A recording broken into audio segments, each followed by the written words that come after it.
If you haven't had an opportunity to watch the latest episode of Arrow, stop listening now. Major spoilers, here we go.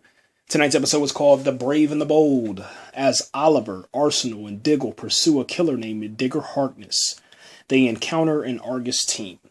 Oliver and the Flash team up to try to stop Harkness. So, Star City, Central City, they are combined, okay? One person is visiting the other location the same way that happened inside of the Flash. So, when you come into Central City, it's Oliver's rules. It's the Arrow's rules, okay? It's not the same city, man. And that's one thing that they really pushed in the episode, and I think they did an excellent job, okay?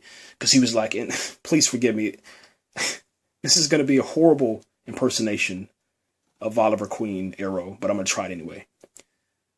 Listen to me, Barry. This is my city. And in my city, I have different rules. And if you don't like it, then you can leave. Something like that, okay? But you guys get it. That was horrible. I'll never do that again, man, okay? Please forgive me. But anyway, he explains to Barry, okay, that inside of Central City, it's tougher. The criminals might not be meta-humans, and they might not have all these superpowers and gizmos and doodads or whatever, but you have to have a tough exterior in order to address the issues in my city, okay? And then I think Barry got the he got the idea, okay? Because Barry wanted to kind of talk to them, and he wanted to believe them after he, interviewed them or interrogated them for a little bit. But then, Oliver would come in there and he would do it his way with a little bit of torture and a little bit of bargaining, okay? He put a little bit of bargaining on the table, and they changed their stories a lot, okay? So that was pretty cool. The favorite thing that I loved, the best thing I loved, is how Barry Allen and Oliver Queen, how they work together. And I loved how they used the Flash's powers. Like, he was trained inside of the Flash versus Arrow. Oliver Queen, taught him some things about how to, stake out a place, don't rush in. And then now, inside the episode, that was the crossover episode, The Brave and the Bold, he said, I had 8 seconds to kill. And he ran around the building, tied up people, checked stuff out, and then he came back to report. But then after that, he was kind of like playing around and being Barry Allen still. He wasn't so serious. He's like, I had 8 seconds to kill. It was pretty cool, man.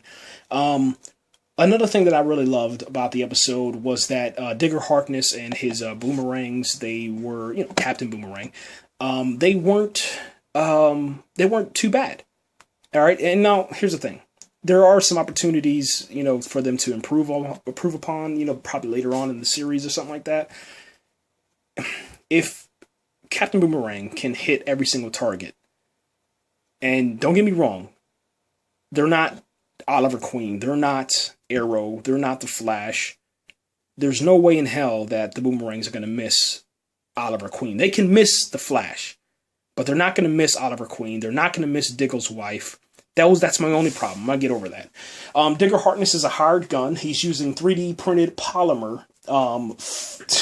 His Kapow boomerang, Kaboom boomerang, okay?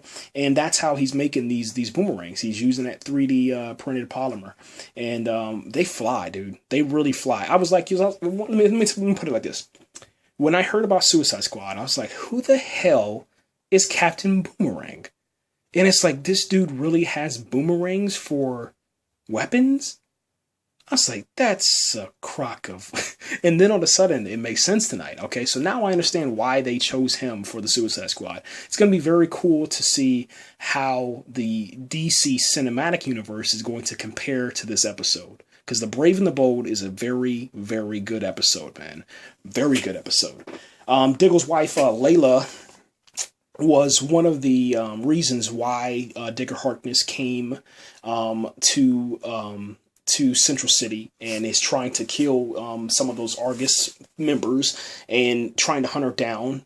And it was kind of cool, man, to see Diggle actually in action and him and his wife doing like a tag team thing where they're fighting crime together. One of the craziest things, okay, whenever Diggle saw the Flash for the first time, it was one of the best scenes ever. Okay, it's just his reaction. he didn't know what to say. It was priceless. Diggle's wife, Layla, when she sees the Flash, it's the same reaction. It's so priceless, man. I wish that it was like the whole entire episode could have been this just Diggle and Layla talking about the Flash. You will be on your stomach, like seriously, like you'll be dying from laughter. You will ball up into a tiny ball in the middle of your living room, your room, wherever you watch this episode at, and you're going to die from laughter because it's such good writing, good comedy, man.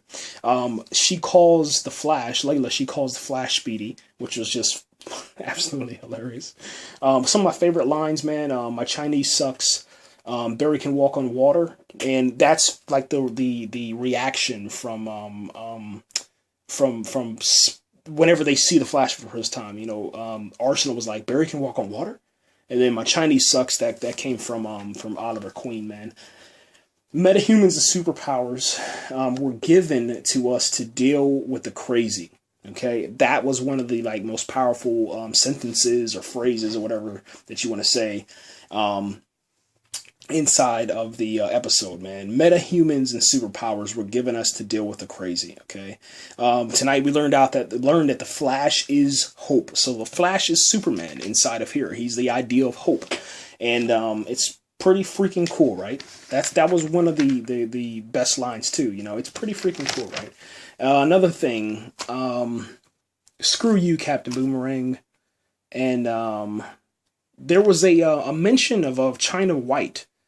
That's what I heard inside of this episode. I don't know if that's true or not, but that's pretty cool. Last thing, man. Hold on one second. Hold on. Okay, so Amanda Waller, man. Sorry about that. I just totally blanked on this because there's so much stuff going on with this mid-season finale, okay? And this is a late podcast. Today is actually December 9th, 2014. But anyway, Oprah, her Amanda Waller was back inside of Arrow's episode tonight. And I thought that was just kind of cool with the flashbacks to China and then, or Asia, or wherever the hell they were at. But Amanda Waller was in there, and it was just one of those episodes, man, where once again, the character of Amanda Waller, if Oprah gets this, it's going to be compared to Arrow. So you have to get it right. That's really all I got to say. The best scene for CGI goes to the Flash saving Arrow, because Arrow was almost killed in this episode by Digger Harkness. He throws his boomerangs, they're flying at high rate of speed, all of a sudden the Flash comes in there, he does this turnaround thing majiggy. You can check in the description box for the link to the actual video on my other channel. It has it in slow motion to where you can actually see all of the detail that the animators did in creating this CGI image. It's really beautiful, really breathtaking. I thought it was the best CGI that I've seen, man, for a very, very long time. It looks like Arrow and the Flash, everything's getting better, man, with time, okay? So I love that one. Other than that, the episode was just really refreshing, man, as a DC Comics fan. And I think that's it, man. Like I said, this really wasn't like a review. This was just me talking about the episode, man. I'm out of here, guys. Once again, thanks again for listening, watching, doing all that good stuff. I appreciate the support. Let me know what you thought about of everything. You know, Captain Boomerang, Oliver, Barry, all that stuff. We're out here.